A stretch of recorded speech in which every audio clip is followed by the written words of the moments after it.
Welcome to another episode of the Hoopertry in Motion.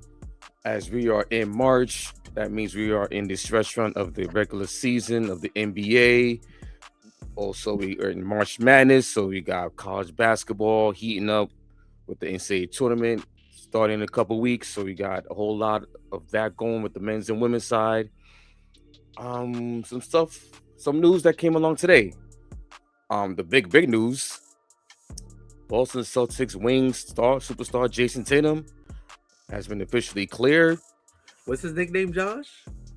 The anomaly, whatever. Mm-hmm. And he will make his season, and he will make his season debut on Friday against the Dallas Mavericks. That's confirmed. Yeah, it's confirmed. It was confirmed by Shams that he will play Friday against the Dallas Mavericks. Less than 10 months after he ruptured his Achilles against the Knicks in the playoff series. We're going to discuss that. We're going to discuss the Rookie of the Year race, which has become a interesting topic, as it was a clear-cut favorite of Cooper Flag being the favorite, as now we got competition with Con Knipple of the Charlotte Hornets heating up as they continue their hot streak, winning 60 of the last 19 games, including last night's 28-point win at Boston. Also, we will discuss the Hall of Fame debate that was the list that was implemented, and we're going to react to the list. So sit back, take some notes on basketball, like, share, subscribe to this channel, and enjoy the show. So, the big topic, Jayson Tatum and his return from his Achilles injury. Less than 10 months. He was cleared by the doctors. He's been working out doing 5-on-5 drills for the last month. And looks like he got the clear from his doctors, from the team officials, and from himself that he will be on the court on Friday against the Mavericks. What are your thoughts on that? And does this move, does this make them contenders or the favorites to come out of the East and favorites to win it all?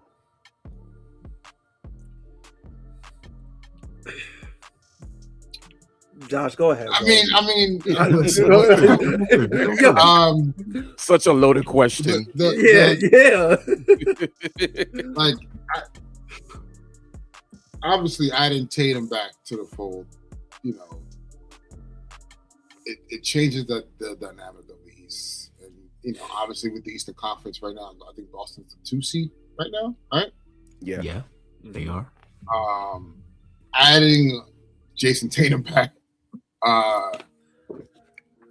does a great deal for them to, get back to the finals. Obviously, you have Detroit, who's been rolling all year, the Knicks, who's been, at the top of the East. You also have there's one more East team I'm missing.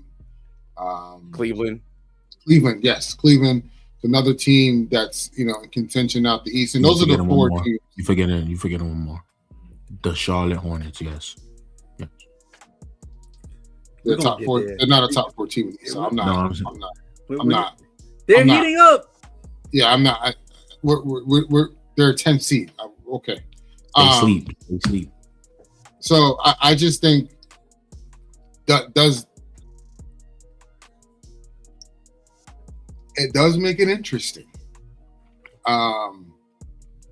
There's that smile, Eric. I warned you. But ultimately, I do believe that. Okay.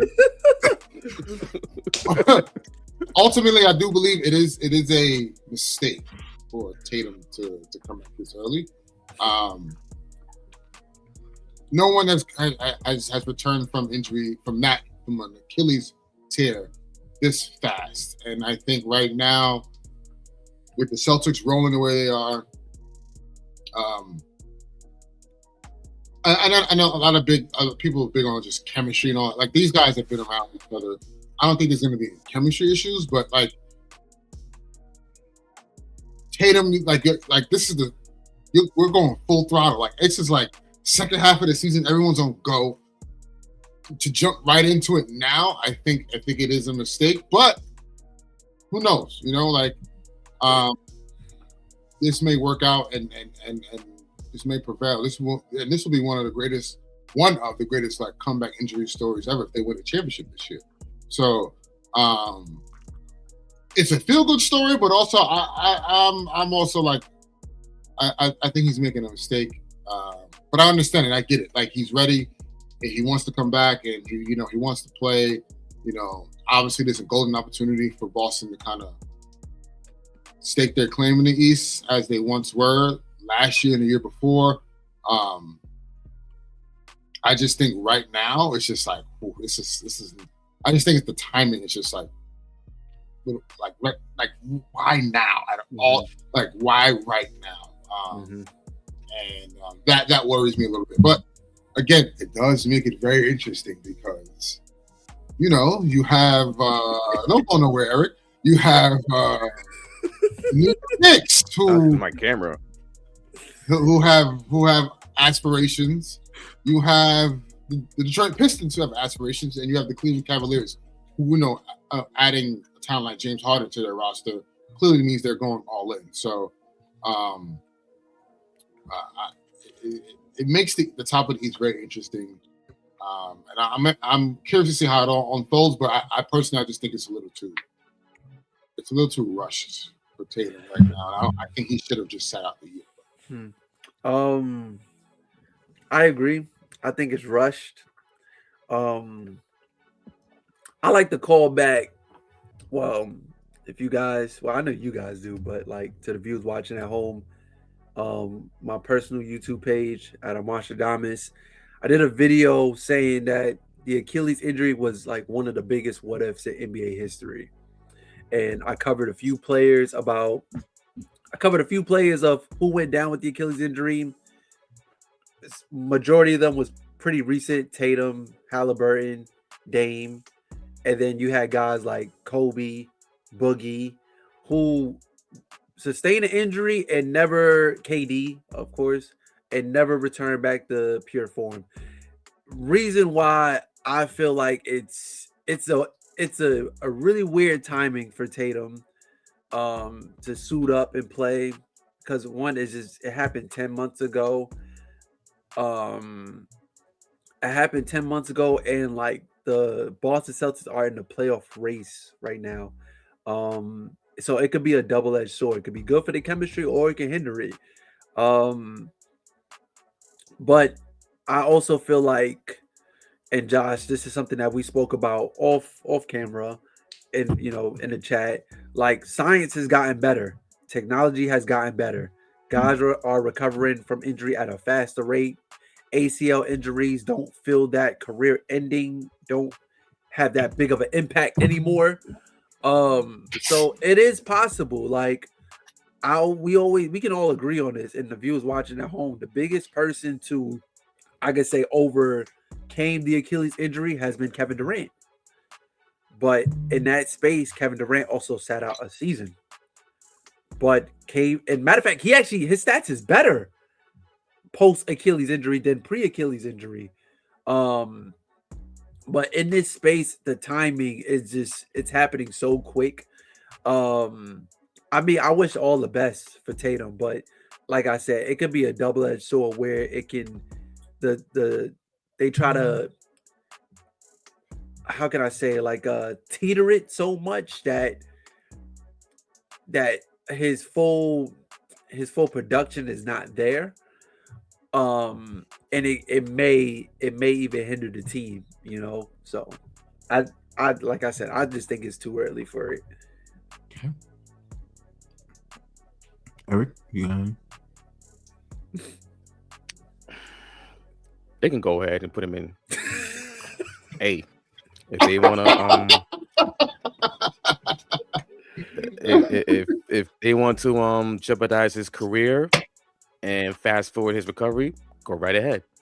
I think it's interesting because if they were in second place, if they were like in the playing like 6, 7, or They would 8, have held them down. yeah, They would've I held him think out. they he doesn't come back. Since they're in second place, with a chance to we can like get back to the finals and still compete for a championship. I think he was like, hey, let's take a shot. We thought it was a gap year, but we're still competing, and now we're back in the championship race. So we'll see, but also think about that it's not the same roster as it was last year. So you have no Porzingis, no Al Horford, no Drew Holiday. So how's he going to mesh with the new lineup and the new roster? And you know what's crazy? Vucevic is a terrible defender, but also your coach, like Joe Mazzulla, is a nutcase. Like he's the type that like he gives off the like yes, you know, like suck it up, you know. So what if you're hurt? Go out there and play. You know, like he just I don't know. It's just like it's odd. It just seems very odd for Tatum to be back right now. But go ahead. I feel you on that, but yeah, go ahead, Eric. Mm-hmm. So yeah, it's very interesting to see this whole saga play out since the injury last year, and the whole entire episode in the series and the documentary of Tatum's recovery. And Eric not here. None of that shit. He not here. None of that. It's like okay, fine, but now we get to see it on the court, and with under 20 games left, how are they going to incorporate Tatum with this lineup? How I know the same system is there with Joe Mazzulla since the last couple of years, but it's a different roster.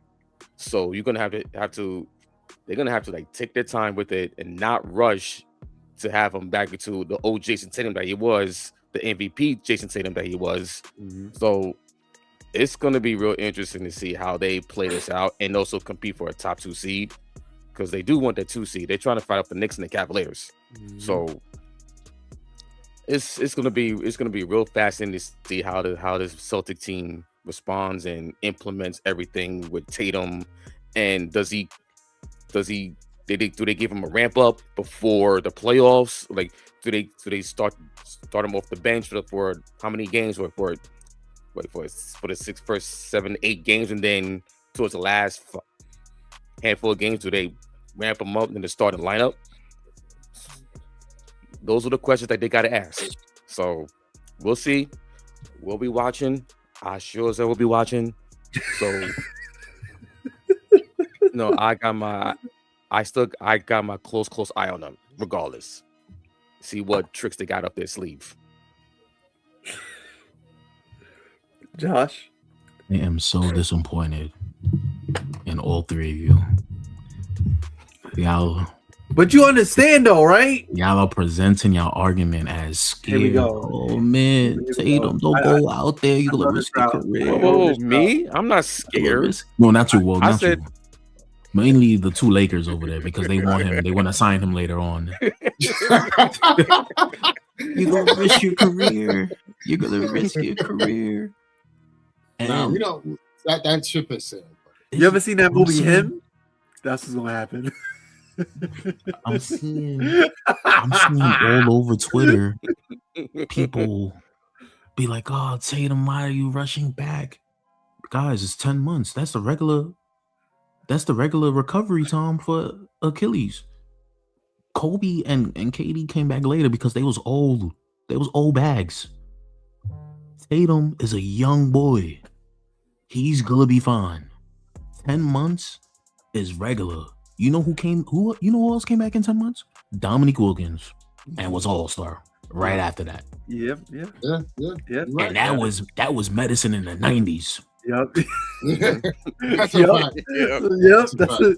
Yep. Right they now, don't got that food thing that they doing in China, son. Yeah, that's what I was about to say. China got a boom reconstruction thing. Yeah. But my only rebuttal to that though is, Josh, is the game is totally different. The pace is much faster, especially the Celtic pace. There's way more torque in your body. There's more, like the soft tissue injuries are way higher than it's ever been in the 80s and 90s. So I get that. it's a different pace and speed and athleticism in today's game.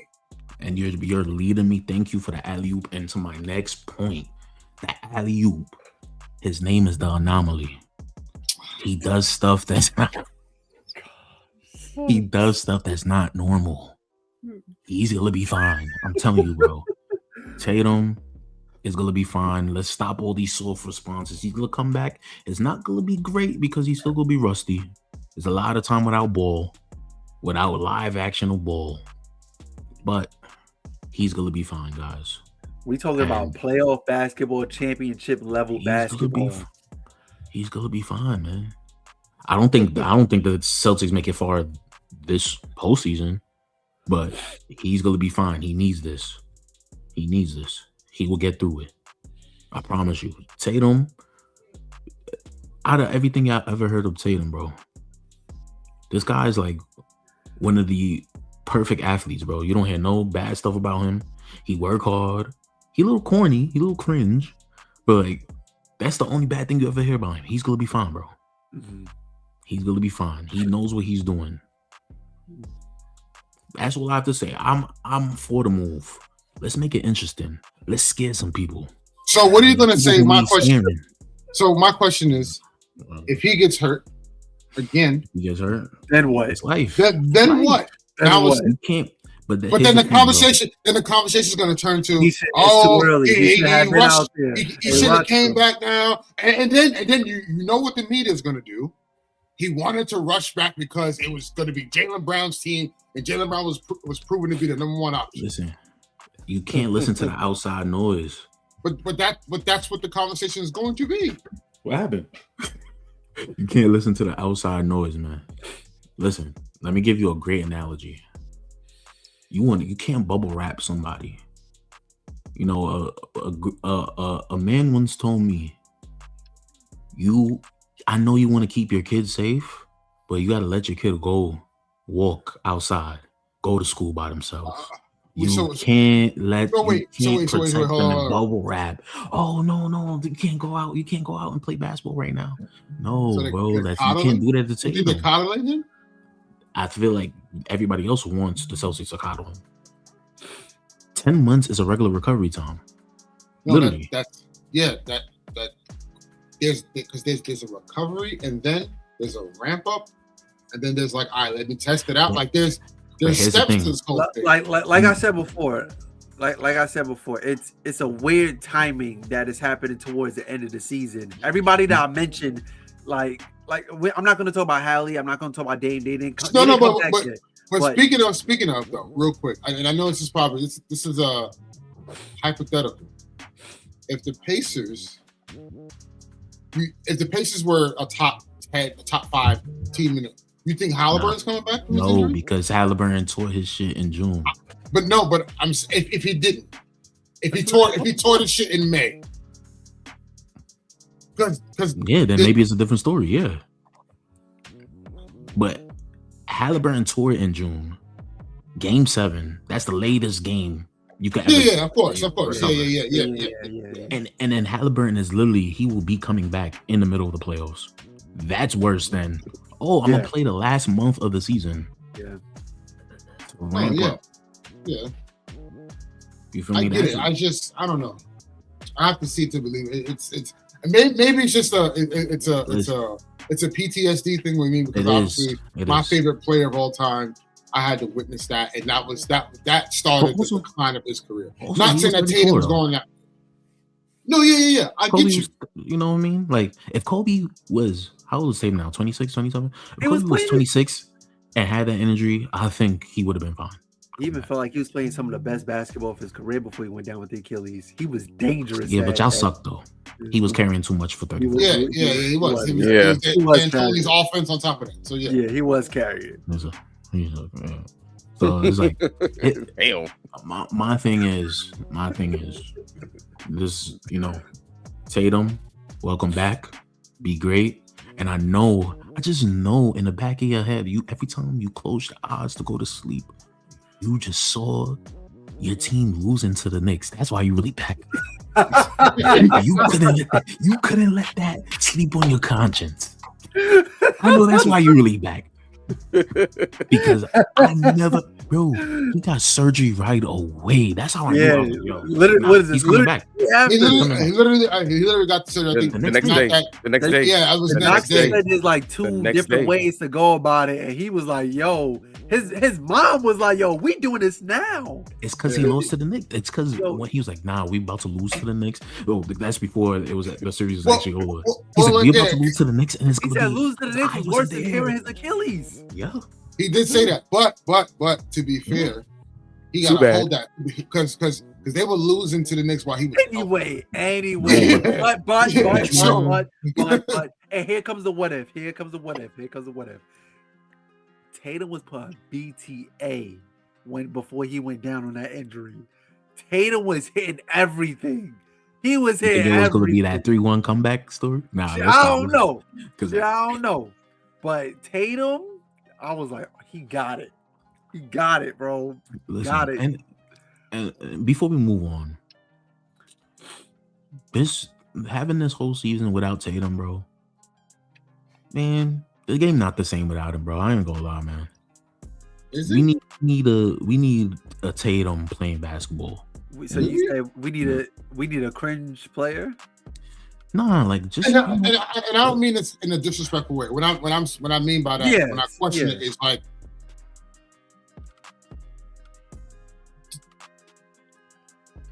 I'm trying to, because I don't want to be disrespectful at all. Like what I mean by that. Hold on. Let me. I could Eric. I mean, not Eric. I'm sorry, Ernest. I kind of see where you're coming from, because like when you think of the Celtics, you think of that juggernaut. You think of that dynamic duo between Jaylen Brown and Jayson Tatum, and how like they're a team to be reckoned with. You know what I'm saying? Now that JB is missing his tag team partner, it's like, all right, they're still like top 3 in the East, but like they're still missing something. It's a big gap. You know what I'm saying? So I don't know if that's what you mean, but that's just something that I've been thinking. Like, but also from a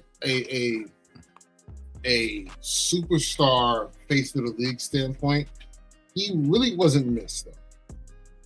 Oh my gosh, was he? I mean, superstar face of the league, bro.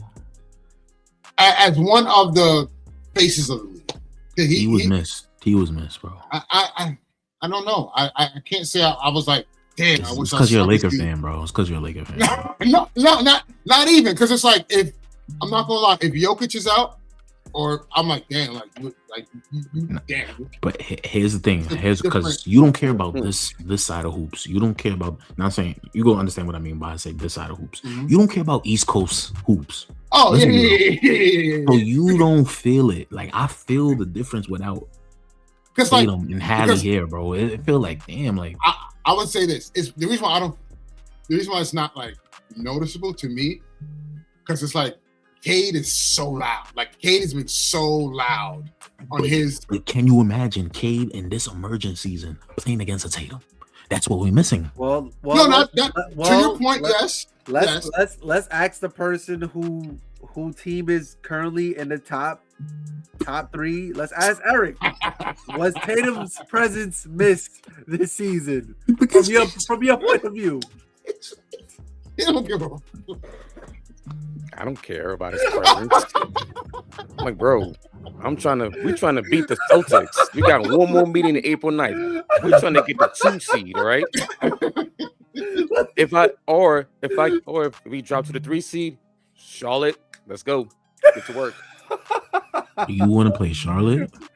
No. Perfect segue. Stop right there. Stop right there. Hold on. Wait. Because like, stop. Like, I get it. I didn't say nothing. No. Because like, I get the Charlotte Hornet like rah. I get all the bro. Nobody even said anything. But all I'm saying is, like, can we stop acting like Charlotte gonna get in the playoff and start wilding on teams? Nobody said anything. They're getting swept. Nobody on this panel said anything like that, though. I was trying to segue into our next topic. No, yes, but Josh, you wasn't gonna be like, yo, but wait, The Knicks No, play I was Charlotte. saying Charlotte. I'm like, they not. I don't think they go get to the 6th seed. That's it. Okay. All right. Because I don't get me wrong. I love what I'm seeing from the Hornets, but people are acting like they're gonna run roughshod in the playoffs. I'm like, well, can we stop? I can't wait till the who was right and who was wrong episode of this pod at the end of the season to be super right about Charlotte. I cannot wait, bro. Because I was the only guy that was super in on Charlotte, man. You was. I was very high on Atlanta. That was. We all were. And they about to give San Antonio a lotto pick, man. Oh God! Again, Me and Josh was high on the Clippers, and look how that happened. Hey, wait! I ain't writing back. We coming. We coming. We about to be 500. We about to be 500 soon. That's terrible, man. Stop. Give it up, bro. Kawhi playing more games than Braun. I don't care. No, he didn't. Next play topic. more games than Braun. That's cap. Next topic. That's cap. Speaking of the Charlotte Hornets, America's next dynasty. There's an exciting rookie on that team who has I believe has reached made over 100 threes, fastest ever in league history. If I'm not mistaken. I think it is rookie season. Rookie season. Con Knuppel. He's making a real good name for himself from Duke. Drafted by Charlotte Hornets in the first round this past year. And obviously the number one pick, Cooper Flag, has been. Actually, you're right. So he shattered the NBA all-time rookie three. That's what I thought. Yeah. As of February 26th, Con Knuppel broke the single-season record for three-pointers made, reaching 207 in just 59 games. He broke the previous record of 206 held by Keegan Murray with 22 games remaining in the season. Also, fastest player to 100 three-pointers. Yes, On December 22nd, 2025, he became the fastest player in NBA history, rookie or veteran, to reach 100 career three-pointers, doing so in only 29 games. Wow, bro. He's on pace for historic efficiency. He is challenging the 50-40-90 shooting splits, a feat rarely accomplished in NBA history. So he's up there with like the KDs and the Steve Nashes. Mm-hmm. Shout out Con, man. So you have Con, who's I would say probably number 2 in rookie voting right now, and obviously number 1 is number 1 pick Cooper Flag, who also has kind of come into his own, especially after the trade deadline. Start to see the emergence of him and get himself ingratiated to the pace of especially him having a slow start because Jason Kidd started him at point guard and him getting acclimated to that. Jason Kidd got a lot of criticism from it, because Cooper Flag came out and said like it's not his natural position and he's just trying to learn and things are just when you're not used to being a point guard and then you get thrown into that in the NBA from college. Yeah.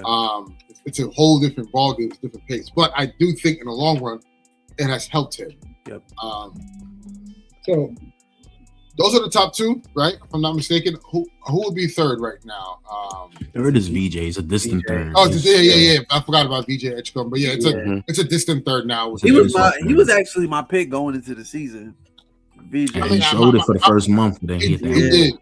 Yeah, he hit the rookie wall. Then I had Cooper Flag straight up. I was like, to be honest, because it's a distant third, and then after the distant third is like everybody else is like fell off a cliff. Like, Derek Queen, Jeremiah Fairs, Dylan Harper, he's coming off the bench. 20 minutes a game. Like Ace Bailey, another one that's thanks Adam Silver, by the way, for doing that. Ruining a rookie like that. Oh, here we go. We're moving on. Here we go. But I think this is really a 2-man race.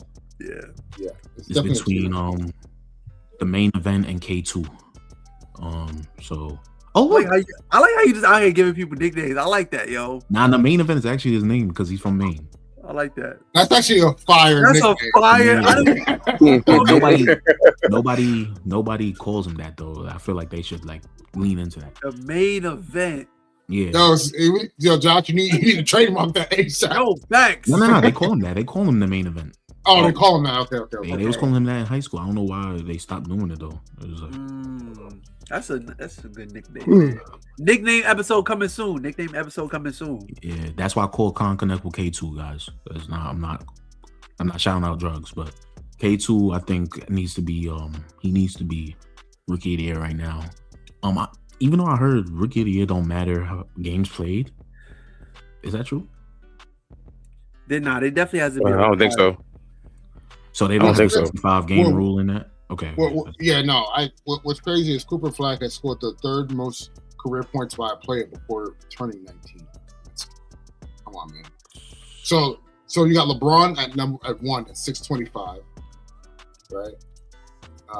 Points. Kobe at number 2 at 539, and then Cooper Flag 3 at 479. Oh, man. That's elite company. That's elite company, bro. And games played. So LeBron played 31 games, right?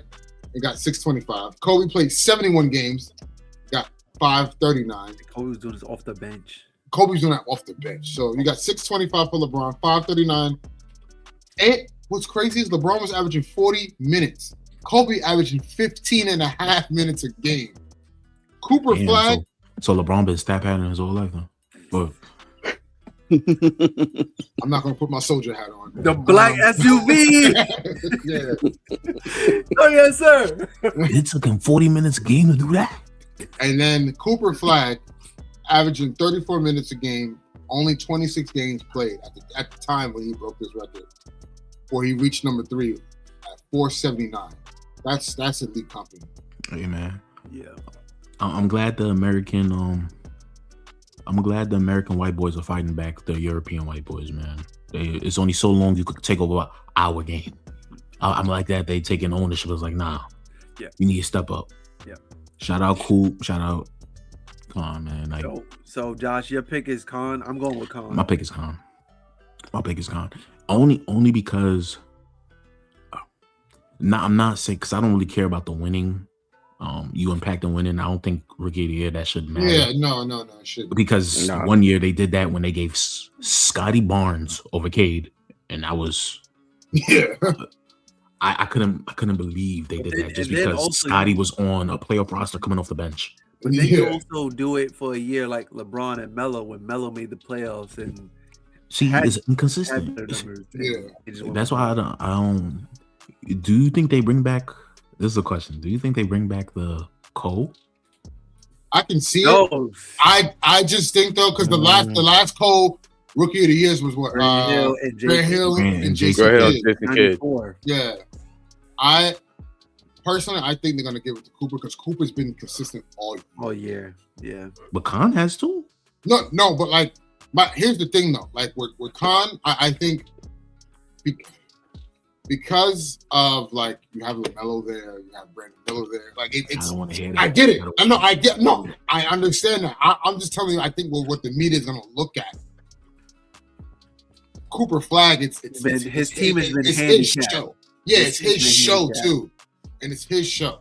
You know how to kill that? I get it, but I could kill that argument. Charlotte makes the playoffs.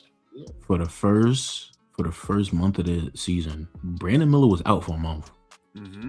LaMelo was injured too, and Con was like, "I am number one option hoops," and he was bugging. But Flag was number one option since he walked in the building. Yeah, man, 80 dead, man. Don't do that. Don't do that. Don't do that. But I mean, I'm fine with. Maybe they should dust off the Cole. Maybe they should dust off the Cole, man. Yeah, I'm actually not too mad at Corey. Then you got to go back. I know it's nasty. I might don't want to see it. I don't want to see it. Got to go back in time, and like I don't really care too much about it. But then if you gonna do that, then you got to go back in time and give Melo his rookie of the year. I do think Melo did deserve it. Yeah, here's the thing. You got to go back in time. They don't want their next earnest to share an award with anybody. That's probably why they was like, we But can't give it to Melo. So. And if Cooper is the future of your league, right? No, I'm saying if he's one of the pillars, the young stars of your league. That's why you think it is. That's why they would they would just give it to Coop. Yeah. Imagine especially like you gotta think of it like this, like all the like if Cooper Flag is donned as like the next, as he's been, like they've been pushing that narrative, right? Like, the media has a say in that, so you got to have certain hardware with certain things. It's like a stain on his career. But here's the thing. Here's another thing. That's like Hakeem getting the Rookie of the Year over MJ. Okay. Right? Imagine Coop go on to have a Hall of Fame career, and then you just go down his accolades. And you're like, well, 2026, he shared Rookie of the Year with Con Kneppel. That's fine, though. How much is that? That's fine, though. That's fine. But it depends on how high Cooper goes. Yeah. You know that picture will be fire. They're both holding a trophy. That would be fire, though. Like Jake. It would be fire, but like it would be like you could do an edit where like they both have half of their Duke jerseys on. But also, then again, I get it. That feel like a cop out. Like this whole cold shit is a cop out. Just make a decision. You're right. Yeah, just make a decision. Stand on it. That's it. Stand on it. That's it. There's supposed to be a winner and a loser. It is what it is. Exactly. It is what it is, man. I think ultimately I just think Cooper Flag is going to get it over him, but Khan will be a very close second. Like you can't go wrong with either one. I just think the narrative is going to go to Cooper Flag. I hear that. Especially with everything going on in Dallas. Like yo, can we stop calling them, bro? Like, no, I get you. We franchise player and got another one immediately. I don't care about them. I feel bad for them. There's some teams out here that don't got a franchise player. Here we go. Here we go. What am I to say, bro? Like, wait, what? You do? Igor? Oh, he's not a franchise player. Michael Porter Jr. is your franchise. He's not a franchise player either. Yes, he is. We don't even got. You know what's crazy? We don't even got a. We're the only team without like a max salary guy, bro. Like, that's crazy, bro. Your GM said that he's looking to build around. That's your franchise player. Yeah, he said that about Cam Johnson and Mikal too, and look where they at. Touche. What is New York and what is it, Jackson? Touche. He traded them a couple months later. What is up I know his bat, game. Son? I know his game. Touche. We'll talk this summer. But yeah. But as we head to the end of the show, there's one particular topic. Actually, it's two topics. Sorry, I want to talk about.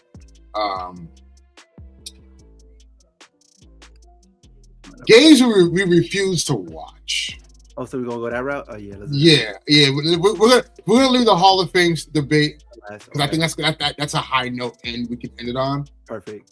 But this one, oh my goodness, this one is real emotional. Because there are games and like there are games that like give me anxiety. Okay, there are games that like I can't sit and watch the end of it because I can't believe the BS that happened. Before you bring that up, man, the reason I thought of this is because last week was a 10-year anniversary of Steph Curry hitting that incredible shot versus the Oklahoma City Thunder in the regular season, and that a lot of people remember where they was at when Curry hit that shot. I guess you could say that was like the biggest shot of the regular season of all time. It's really hard to gauge that because there's been a lot of crazy shots in the regular season. Yeah. But the Warriors was on pace to win 73 games. You had the unanimous MVP. So everything was aligning for them. For me, I'm not even a Thunder fan, but in that time frame, I couldn't stand the Warriors, bro. I hated Steph Curry. I don't hate Steph Curry as much as I once did because they ain't shit right now, you know. So it's like I ain't worried about And y'all up now? And y'all up now? I say we in a little better spot. Were we up? No, we not. We We in got because we got somebody named DeAndre Ayton as our center right now, who thinks he's a damn star. I'm sorry, I do that. But They trying to treat me like Clint Capella. Did Clint Capella reply to that? Yeah, He did. He said you got two of the best playmakers ever in history, and he's like, you need to lock in. That was a nice response, by the way. That was a That was a key response. That's a better response. Yeah, he could have violated. That's a better response, and that was very polite. You feel me? But yeah, man. I mean, in that moment, I hated the Warriors. So that's what this topic is. NBA games we refuse to watch. If it was the last NBA game on earth, are you watching this game? Ernest, I'm gonna kick it back to you. I mean, for me, it'll be what was it? I got two. I got one. Then we'll go around the room and we can circle back. Yeah. But for me, it's it was game 6, 2008 NBA Finals. Boston Celtics, Los Angeles Lakers. Lakers lose 131-92. It's BTA. Like after game 5 and we win 103-98.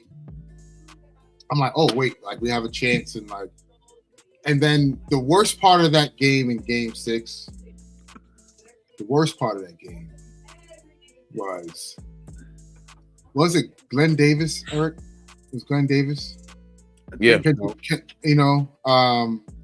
Nate Robinson, I believe. No, that was 2010. No, that was 2010. Leon Poe. Sorry, Leon Poe. James Posey. PJ Brown. Wow. All those guys had it was like Sam Cassell. It was like the sliders were way up past 100 for them, and our sliders were way past 0. Again, I've never seen a game more lopsided, and that I watched in utter disgust and vitriol and just I can't sit and watch a minute of that game because it was I can't even explain it. Gets me so upset. So for me, my number one game that I can't watch to this day, game 6, 2008 NBA Finals, Lakers versus Celtics. The Lakers get blown out by the end of 40 in the NBA Finals clinching game. Let's go to Eric. You got plenty of heartbreaking games. I know that. Last year, game 1, Pacers had a 17-point lead. Hey, Josh.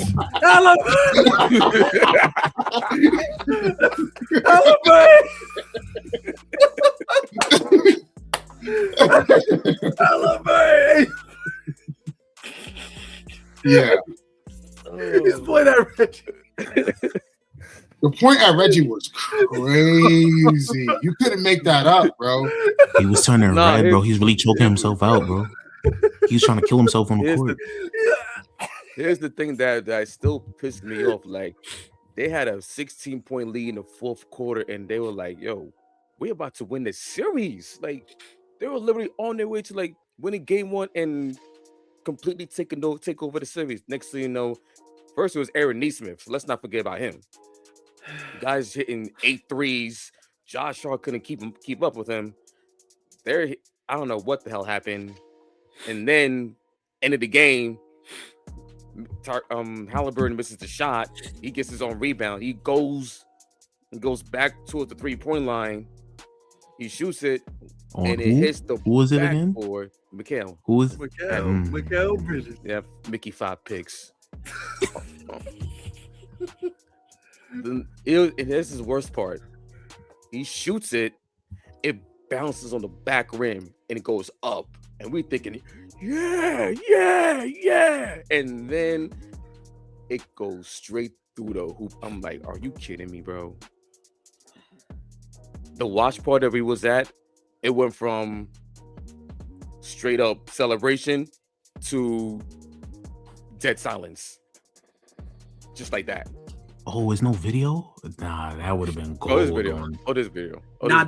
So I remember when that happened, there was a video. There was a watch party. I think it was at Radio City Music Hall. And there was a guy, he was watching the game. And when it bounced up, he was ready to talk shit. He was ready to pop shit. And as soon as the shot went in, they put the camera back on him and he was quiet.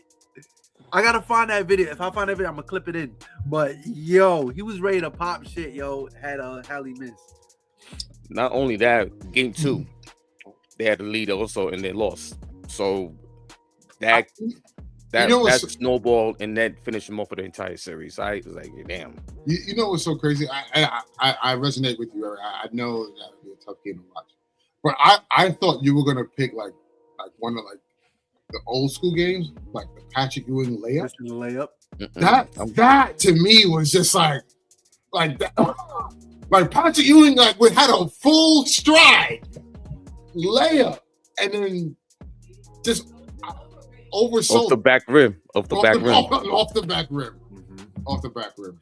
Armani. Oh goodness. All right. So this is actually one of these recent games too, bro. We'll go back. The Suns? No, hell no. Nuggets. I got one against the Suns. Game 2, 2024. Nuggets. Jamal Murray. Jamal Murray on AD. Yeah. What pissed me off is that we had already lost it a year prior. Right. So it was like, yo, we can't beat this team no matter what. And then, what was crazy, Josh? AD was wilding that night. And I'm like, I think we got a chance. to add insult to injury, and I find it ironic, but we play the Nuggets tonight. And and I think that LeBron is really close to achieving a milestone. Every time. So every time there's a milestone if it's a statue, if it's an L, it's an L. Yeah. So I mean, I know for those who watching at home, anytime there's a milestone with the Lakers, bet the other team's money line. FanDuel, BetMGM, y'all need to sponsor us. But Ernest and I, we went to LA earlier that year, caught the Laker game at a bar. We played the Nuggets. This is when they gave Kobe his statue. L. So that was a blowout too. That became a thing where, yo, can this Laker team beat the Nuggets? We couldn't beat them. Right? And going back to game 2, 2024, LeBron had pushed off on KCP and had a wide open 3 and missed. That was the gut punch. Jamal Murray, and then I think Braun had got a dunk. Oh, I'm talking about he did. He got a dunk. Fast break dunk. It should have been a foul too, but whatever. He got a dunk, right? But then fast forward, Jamal Murray runs to the corner, shoots a fadeaway over AD. Cash. I sat in silence. Don't call my phone. But you know, and the worst part of it all, AD fell into the Nuggets bench. Wait, Armani, that contributed to Kendrick Lamar dropping. Was it Not Like Us that night? Right after that? That was April 30th. That was Euphoria. It was like, yo, Kendrick really hate every Canadian because he a Laker fan, you know. It literally dropped like a couple hours later, bro. Yeah, I think that was Euphoria. It could get deep in the family, Crony. But game 2, 2024, Jamal Murray still to this day, I hate you. My hatred would never die for you. I feel like you only play good against the Lakers. And that's it, man. Josh, go ahead, bro. Well, my game is well documented. We talk about it almost every other podcast. 2021, Game 7, Round 2. And, you know, I always say, people always have that picture of KD's foot on the line. But it's not that. You know what was killing me that? All right, let me just take you quickly through my day. I'm going to do this in like under 2 minutes. No. Quickly through my day. Talk about it, man. we went. I don't know why. My family know I'm a Nets fan, and they decided to go to American Dream in New Jersey that day on the biggest game in my net life. They decided to go to American Dream Mall in New Jersey. For anybody who doesn't know, you know, water park for my little brother and my little sister. You know, so on our way back, I'm watching the game on my phone. I had like, you know, I was in the water. You know, I was swimming. I had a little, you know, I hit my eye. So like my eye was like, I just remember my eye, I couldn't open one of my eyes because of the chlorine. I just kept opening my eyes in the water. So the chlorine in my eyes, it was like really burning. But I'm like, yo, I gotta watch this game. Like, this is game 7. This is game 7. Like, if we win, we gonna win the finals. So I'm watching it. You know, I'm watching it. My brother and sister, dad, he's listening to it on the radio. So I'm hearing a double perspective. Like, the guys on the radio talking, and I'm watching it in the car. My phone is on 20%. So we get back, it's fourth quarter. And as I'm watching the game, I'm seeing one guy in particular that we paid, that his only job is to hit threes. Joe Playing Not Joe Harris. every imaginable. Playing every three imaginable. I forgot about the Joe Harris slam. Oh, wow. I could not believe it. All he had to do was hit open corner shots. Harden, and this is what, you know, Harden get a lot of flack, but he was out there on a half a hamstring. Facts. So he was already limited. But KD was Super Saiyan, bro. He was Ultra Instinct KD that day, bro. He was doing everything in his power. And I want to let y'all know, when I got to the crib and I turned on the TV in my room, that's when KD hit that turn away shot. And I was like, oh my God. I thought I thought it was over. When I saw that shot, I was like, that's the statue picture in front of Barclays. That's the statue that they gonna use. I was like, that's the statue they gonna use in front of Barclays when he wins this shit. And then they said it was a 2, so I'm like, it's fine. You know, it's KD. KD still wilding. He didn't score again in the overtime, and that was it. And that was the clip. Yeah, that was literally the end of that Nets era, right before our eyes. Mm-hmm. Yeah. So that game I can never watch again. You know, when 20 years from now, you know, when they play old games and they have that on, I'll watch. I'm good. I have another one. I've written down. Remember when Kobe, 2006, Lakers blew a 3-1 lead? Suns. Oh, the Suns. game 6. And they said he quit. Game 6. And we let Tim Did he drop Thomas. 50? Who? Did he drop 50 in game 6? I believe so. I think so. There was Yeah. one game where he didn't score in the second half, and they said he quit. I think that was game 7. I mean, no. I mean, technically, I see what they're saying, but he was just like, "Oh, y'all saying." Yeah. Y'all saying I took too much shots? Okay. Yeah. I'm not going to take Let him any. shoot. Let him shoot. Yeah. I practice with these niggas, man. Y'all figure it out. Y'all figure it out. Since y'all know it all. Yeah. And God he do it. proved that he was right. Like, Yeah. you know. You got that. In that same series, 2008, Game 4. You remember that? That literally changed the trajectory of the series. Is this Paul Pierce wheelchair shit? We had a 24-point lead. This is Oh, Paul yeah, Pierce. I remember. This Paul Pierce. No, not the wheelchair. No, that wheelchair was game 1. That was game 1. Yeah, the wheelchair was game 1. Game 4, we wilding. Kobe wilding, Mar Odom wilding. We wilding. I'm like, yeah, we about to get this. I'm like, Kobe gonna get his first chip without shot. It's a wrap. I don't want to hear nothing. I'm talking about shit. And we blew a 24-point lead. Because of who, Eric? PJ Brown. PJ motherfucking PJ Brown, bro. Number PJ 93. PJ Brown. Number 93. PJ Brown.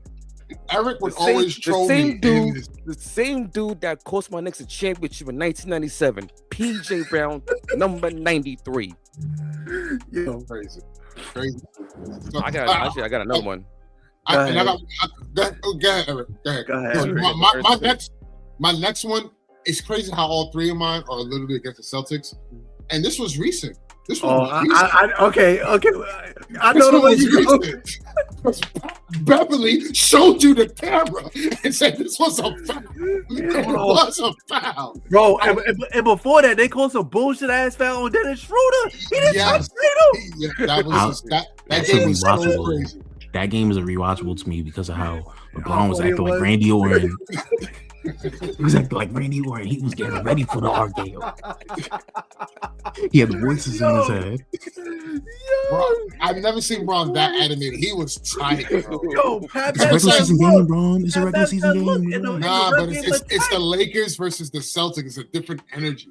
And what's funny was Tatum admitted that, I did foul him, but they never called it. He literally slapped his arm. On his arm, bro. That was I can never watch that game. Say that because I have another one, but go ahead, Eric. I got one. 2024 first round, Game 5 versus the Sixers. Knicks had a 6-point. Maxey? Yes. The three. He had first. He had the 4-point play, and then Knicks had a 6-point lead with 30 seconds left. We thought the series was over. I gotta say something. And Maxey hits a 3 and he gets fouled by Mitch. Hits the free throw. Knicks come down. They make one. They miss one. Maxey comes down. We're screaming foul. You're up 3. Logo ties it overtime. And on top of that, Knicks had a 5-point lead overtime. They wound up losing the game. What's crazy? What year was this? 2024. 2024. So this is when you had Wingstop on the team. No. This is before Wingstop. This is before. It's just OG on the team at this time. Yeah. Hartenstein was on the team. Right. What's crazy is, Josh, is that like the Knicks be letting these young boys just go crazy on them in the playoffs. I don't understand. Halliburton, Maxey all had a turn. Like he had his. I mean, yo. If I say something, I'm a hater. I'm a Knick hater. For me, this is probably one of the biggest shots in NBA Finals history. And I'm going to say that because during this period, I was a hater. I was like, yo, this dude cannot win. I want to see him fail. Yep. I was like, he went to Miami. He turned heel. You know what I'm saying? When Ray Allen hit that corner 3 against the Spurs, I was pissed in the crib, yo. Because I'm like, all Kawhi had to do was make the free throw. All you had to do was make the free throw. That's all Kawhi had to do. Like, you know, Braun with no headband came up with the court, shot a 3, clink. Chris Bosh grabbed the rebound, kicked it to Ray Allen, hit the 3. And then, go ahead.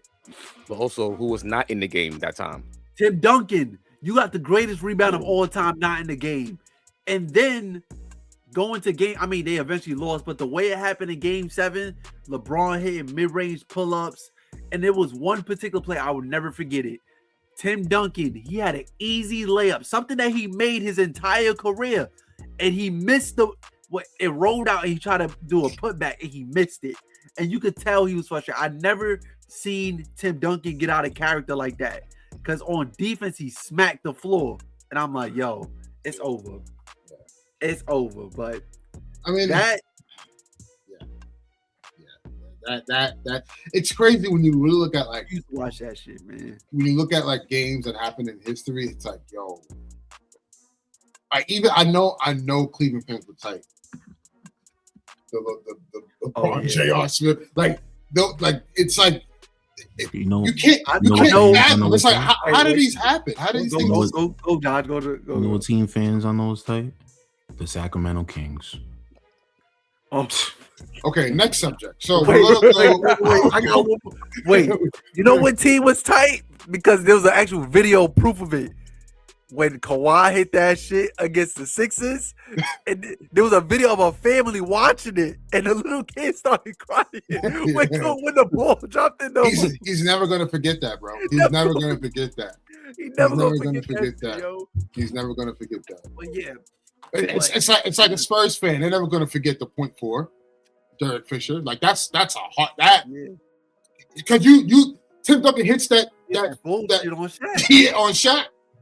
You think it's over. I remember I'm like a teenager. Me and Eric are watching the game. I'm tight because he's like, oh shit, like Tim Duncan just, and I'm watching. I'm upset. I'm so upset. You thought the game was over. I thought the game was over, and I'm sitting there at the TV, and I'm like, Derek Fisher hit. I'm running around the house. So I'm like, yo, Eric's like in shock. I'm like, what Crazy. The .4? He ran out the arena. .4. Yeah. Facts, you had to. Yeah, facts. But let's finish it off, y'all. Yeah, those were definitely some Hall of Fame finishes. Some work, and also there'll be more coming in playoffs. That's a fact. And there's definitely some noteworthy moments that you never forget. But speaking of never forget, you never forget the legends that came before us, right? And there's a big debate going around about the Hall of Fame and how that's I would say is a tier list, right? Of who will get in, who's on the bubble, who are the young guys that are on the way, and who's too early to tell, but you kind of tell that that's the trajectory. So right now we have as the locks, you have obviously LeBron lock, KD lock, Jokic lock, Steph, Giannis, Harden, Kawhi, Chris Paul, Russell Westbrook. I think we can all agree those are all locks as Hall of Fame. Absolutely. Josh? I just see something interesting on the list that I think is very disrespectful. I think it's very disrespectful. I do inquire about something else as well too. So, but we could keep going. Okay. We'll get it. Next year. Yeah. We'll get it. Kyrie Irving. I think we'll get in. I think that's why Josh. Draymond Nothing Green. to do with Kyrie. Okay. Nothing to do with Hella. It's not Hella. We good. Me and Hella good. Draymond Green, I could agree with will get in. Joel Embiid, I would say so. That's a weird picture of Tatum that they use. Jayson Tatum hit them braids. I don't know what is it. The braids? Them Trey Songz braids. I don't know what why he look like Michael B. Jordan in The Wire. That's a fact. Jayson Tatum, Damian Lillard, Anthony Davis. I think those are locks also to get in. On the bubble, Karl Anthony Towns. I don't know. Drew Holiday. I don't know. DeMar DeRozan.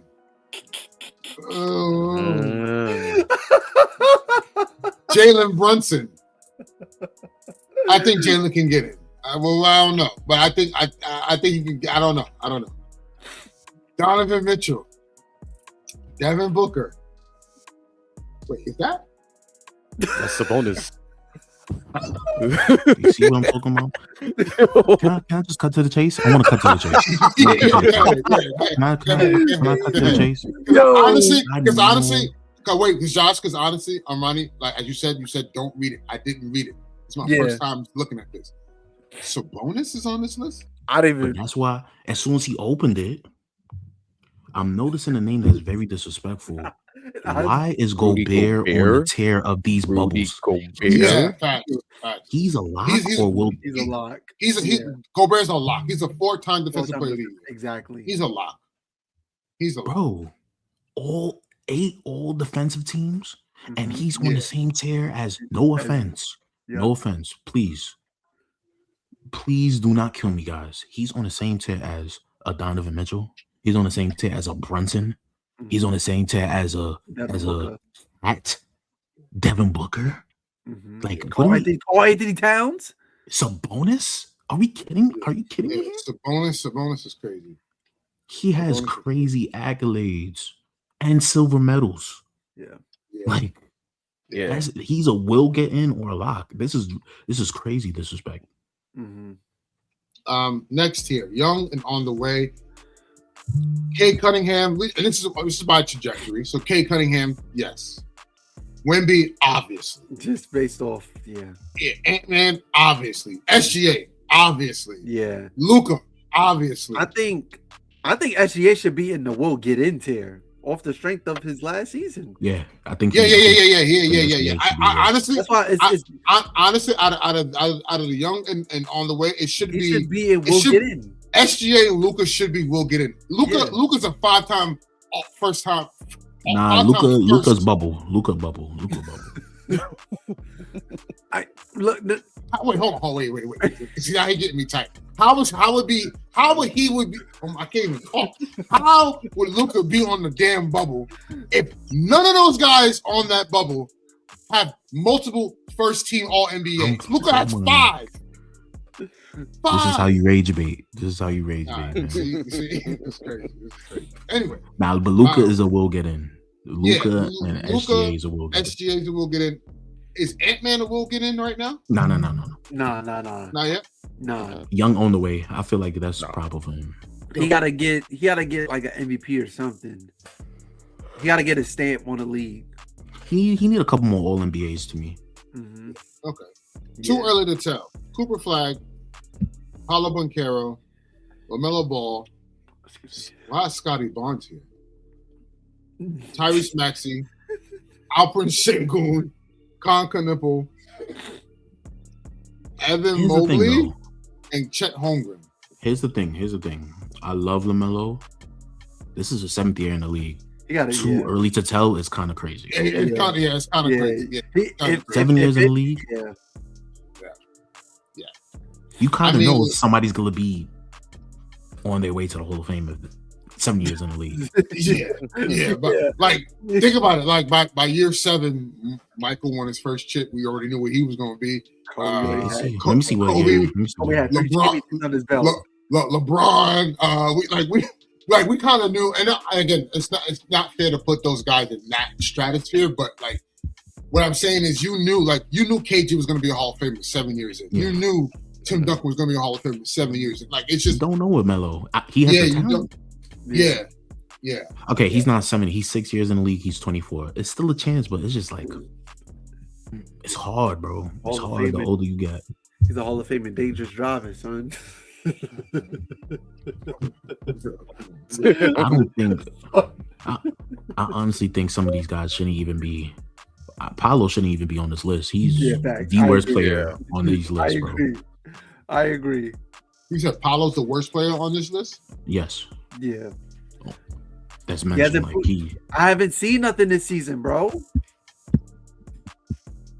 You got Franz playing better than him. I would agree. I was playing better than him. I was gonna say the person I think is overrated, but here's the thing. Yeah. Paolo, even though LaMelo got 1 All-Star, Paolo only has 1 All-Star too. I have way more hope in LaMelo getting another All-Star appearance than Paolo getting an All-Star or All-NBA nod. It's just weird what has happened to this game. I honestly, I'm gonna chalk that up this year as to just him and the coach. It's not getting along. They don't like it. Like they're not really messing with each other. So I think that's what that is. But I mean, we'll see. We'll see what happens, man. And look, to everyone watching, throw your debates in, right? Throw your thoughts in. We want to know, what you think. Who are locks to get into the Hall of Fame, and name some players that weren't on this list. It's good for engagement. We want to hear your thoughts. MGM for that list. Shout out to BetMGM. Yo, what's up? We ain't sponsored by nobody. Yeah, hold us down. Remember, Kobe was rocking a bunch of different shoes before he signed with Nike. That's a fact. I'm just saying. So, but yeah, as we sign off, we want to thank you guys for tuning in, for liking the content. Go ahead, Josh. Look at this. Y'all signing on just in time for the Laker game. Oh, it's perfect. Perfect time for my misery to start. Well, it might go to overtime. Nah, it's not going to overtime. I got to bet the money line. You got Lakers ML tonight? No, hell no. I got Nuggets money line. We don't win. I messed up. I had Pistons money line tonight. I thought the Pistons were going to look. I'm about to bet beat the Spurs and Nuggets money line. Jamal Murray 30. He only played good against the Lakers. You know what's crazy? You know what's a good prop to bet? Take Tim Hardaway Jr. 3 threes tonight. Book it. Yo. Book it. We got betting segments now, y'all. I'm saying though, huh? Book it. What happened to the league I love? What happened to the league I love? Yeah, we about this, man. Adam Silver, look what you done to my league. Oh, we talk about look, we talk about chicken wings. That's what we talking about. And the bets have been presented by. And we talking about Magic City. All right. But yeah, thank you all for tuning in and commenting, the engagement, shares, the likes. It's been a fun ride as we continue this going into, obviously we're in the thick of the second half of the NBA season. Playoffs are literally a couple weeks away. There's less than 30 games left, less than 20, around less than 20 games left to the season. So it's going to get exciting.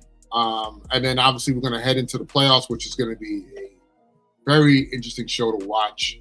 And we got March Madness. And March Madness, we're going to see those stories unfold. And then we head into the offseason, the draft.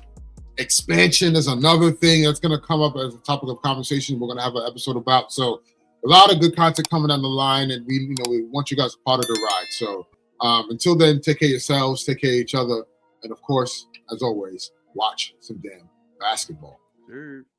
Peace.